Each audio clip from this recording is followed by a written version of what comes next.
Hello friends, Rehman গার্ডেন্সে আপনাদের প্রত্যেককে স্বাগতম। আশা করছি আপনারা প্রত্যেকে সুস্থ আছেন। আপনাদের সুস্থতা কামনা করে আজকে একটা নতুন ভিডিও শেয়ার করছি, যেটা গাছের পরিচর্যার ক্ষেত্রে খুব একটা গুরুত্বপূর্ণ তথ্য।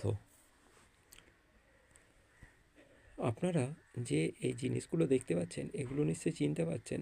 এগুলো হচ্ছে পেঁয়াজের খোলা। পেঁয়াজের খোলা দিয়ে কিভাবে গাছের পরিচর্যা করলে গাছ খুব সহজেই হেলদি হয়ে ওঠে এবং প্রচুর পরিমাণে ফল দিতে সক্ষম হয় এবং গাছ খুব স্বাস্থ্যবান হয়। তো পেঁয়াজের খোলাগুলো কিভাবে আপনারা ব্যবহার করবেন সেটাই আপনাদের আমি জানাবো। উপায়টি খুবই সহজ, কিন্তু আমরা অনেকে না জানার কারণে এই পেঁয়াজের খোলাগুলো অনায়াসেই ডাস্টবিনে বা নোংরা ফেলার জায়গায় ফেলে দিয়ে থাকি।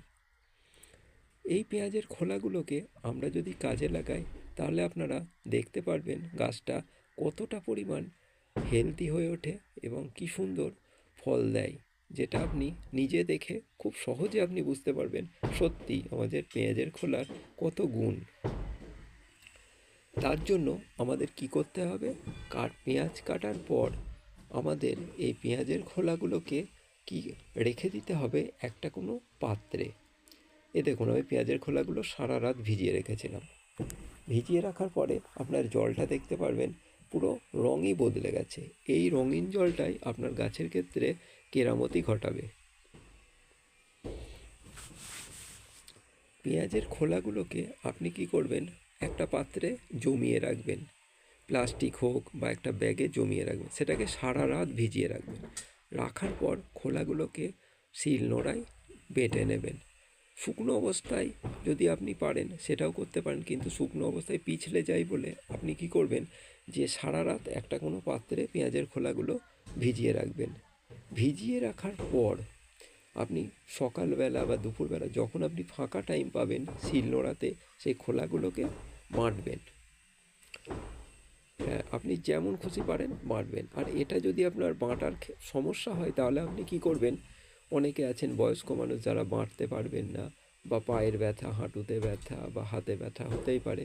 তারা কি করবেন, তারা এই পেঁয়াজের খোলাগুলো 2-3 দিন ভিজিয়ে রাখবেন। ভিজিয়ে নেওয়ার পর যে জলটা বার হবে, সেই জলটাকে আপনারা খুব হাত দিয়ে, মানে কি বলবো, নাড়িয়ে চাড়িয়ে খোলাগুলোকে বারবার করে নাড়িয়ে দেবেন। ওই 2-3 দিন যে ভিজিয়ে রাখবেন, নাড়িয়ে চাড়িয়ে দেওয়ার পর যে জলটা হবে দেখবেন গাঢ় একটা বর্ণ ধারণ করেছে। সেই গাঢ় বর্ণের জলটা আর পেঁয়াজের খোলাগুলো একটা মশারির মাধ্যমে বা ছেঁড়া কিছু জিনিসের মাধ্যমে আপনারা জলটাকে ছেঁকে নেবেন। ছেঁকে নেওয়ার পর সরাসরি কিন্তু ওই তরলটা গাছের গোড়ায় দেবেন না, তাহলে কিন্তু গাছের ক্ষতি হয়ে যেতে পারে। করবেন কি, যতটা আপনারা জল পেয়েছেন তার থেকে 4 গুণ 5 গুণ আপনারা ওই পেঁয়াজের যে জলটা পেয়েছেন, সেই জলের 4-5 গুণ জল ওই পেঁয়াজের খোলার রস, যে রসটা বেরিয়েছে, তার সঙ্গে মেশাবেন। মিশিয়ে প্রত্যেকটা গাছের গোড়ায় মাটিগুলো আলগা আলগা করে নেবেন। আলগা আলগা করে নেওয়ার পর সেই জলটা অল্প অল্প করে দেবেন, যাতে অপচয় না হয়। যে অপচয় হলে আপনার কাজ বেকার হয়ে গেল। যদি অনেকটা জল ঢেলে দিলেন, বাইরে বেরিয়ে গেল, তাহলে তো কোনো লাভই হলো না। অল্প অল্প দেবেন, টেনে নেবে, আবার তারপর সেই জল আবার দেবেন। এরকম খানিকটা খানিকটা করে প্রত্যেকটা গাছে 15 থেকে 20 দিন দেওয়ার পর আপনি নিজে বুঝতে পারবেন, কিছুদিন যাওয়ার পর আপনি নিজেই বুঝতে পারবেন যে কতটা আপনি উপকৃত হচ্ছে, আর আপনার গাছটা কতটা সবল হচ্ছে আপনি নিজেই দেখতে পারবেন। দেখবেন জল জল করছে পাতাগুলো। আর ফল যখন হবে তখন দেখবেন খুব সহজে ঝরে পড়বে না, এবং গাছ দেখবেন কতটা শক্তিশালী হয়ে ওঠে। আপনার অন্য কোনো কিছু স্প্রে ব্যবহার করতে হচ্ছে না, এমনিই গাছ ফল রাখতে সক্ষম হচ্ছে। তখন আপনি নিজেই বুঝতে পারবেন যে আমার গাছটার উপকার হয়েছে, নাকি ফালতু ফালতু আমার এই গাছটা এত খাটনি করলাম আমি। পেঁয়াজের খোলাগুলো ছেঁকে নিতে এই জন্যই বলা হচ্ছে যে গাছের গোড়ায় যদি এই পেঁয়াজের খোলাগুলো দেওয়া হয়, তাহলে কিন্তু গাছের শিকড় পচে যাবে।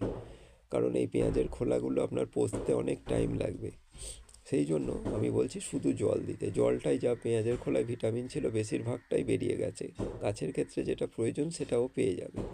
আর এই খোলাগুলো আপনারা একটা জায়গায় রেখে দেবেন, যে এইখানে মাটিতে এই খোলাগুলো পচে যায়।